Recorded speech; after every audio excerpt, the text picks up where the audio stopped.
Update tayo mga kaswang sa munti naming hasyenda. Nangarap. Di masamang mangarap. Dahil yan lang ang libre sa mundong ibabaw, ang mangarap. Tayo kit din. Habang hindi pa ganong lumabas si Aring Araw, mas magandang magbunot ng punla. So ayan, ready na si Aswang para sumabak magbunot ng punla. O diba, astig pa kung maglakad. Kala mo kanya ang daan. Buti pa ang kambing, sarap ng kain o. Walang problema sa buhay. So ayan, naglakad lang naman ng 1,000,000 milya si Aswang bago makarating sa kanyang pagbubunutan. Tignan mo, apakan mo, oy! Baka maludlod ida. So ayan, hindi ko alam kung saan ako mag-uumpisa, doon sa bandaron o doon sa bandarito. Ewan ko kung saan ko mag-uumpisa, hindi ko ata naintindihan kung ano yung sinabi o. Patayo pa ako, tapos uupo ako ulit dyan. Tapos, titingin ako ulit doon sa bandaron. Uupo na ulit. So, ayan, nakapag-desisyon na ako. Diyan na ako mag-umpisa na magbubunot. So, ayan yung aming punla, guys. Ganyan. Yung size na po yan ang perfect po na itanim. Yan po ay 1 buwan na siya. Kaya pwedeng-pwede na po siyang i-replant. Medyo nahirapan ako magbunot dyan kasi medyo matigas ang lupa. Kailangan dahan-dahan para hindi masaktan ng mga ugat sa pagbunot. So, ayan, kahit pa paano, naka-first batch na ako. Kung nung una pa lang, naisip ko na kumuha ng pangbungkal. Hindi ako nahirapan. Lumilipad kasi ang isip mo, Swang! Ano bang iniisip mo, Huwag ka na mag-isip ng kung ano-ano, mahal ka nun. Chos! Sige na nga, tuloy na natin. Kailangan din palang maayos ang pagkakasalansan ng punla sa lagayan para hindi sila magkalukot-lukot at mabali ang mga tangkay. So ayan, nakikita nyo, ayan, parating na rin yung isang aswang, 3 na kaming kumukuha ng punla. Ayan, yung pinsan naming lalaki, yan ang may-ari ng punla. Ayan, humingi lang kami. O, diba? Busog na naman ng walang pagod.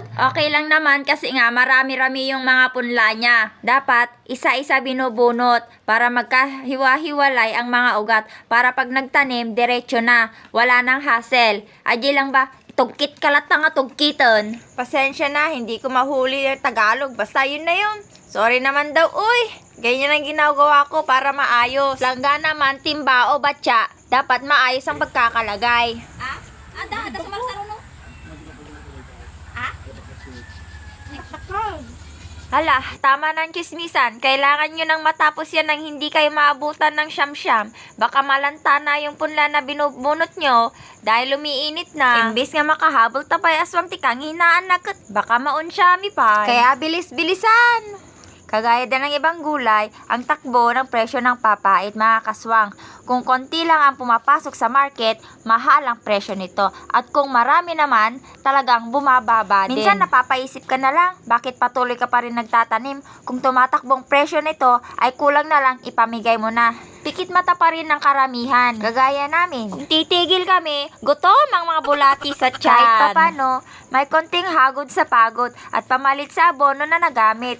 Hindi rin birong pagtatanim nitong papait dahil kalaban mo ang sakit sa braso. Dahil magkabilaan ang paghawak mo sa sprinkle para magsibog. Dilig ba? Lalo na't nakakapagod pa kung naabutan ka na ng sikat ng araw. Kahit ganun pa man, laban lang!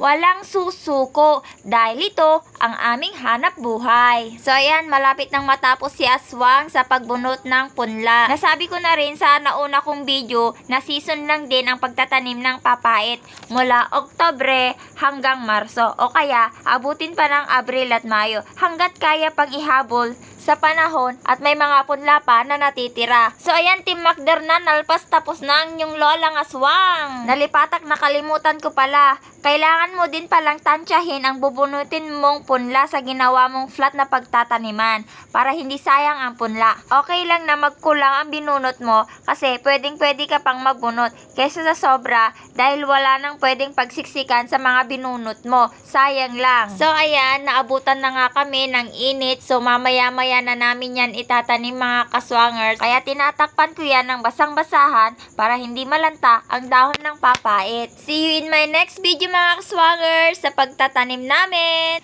Salamat sa pagsubaybay. Love ya!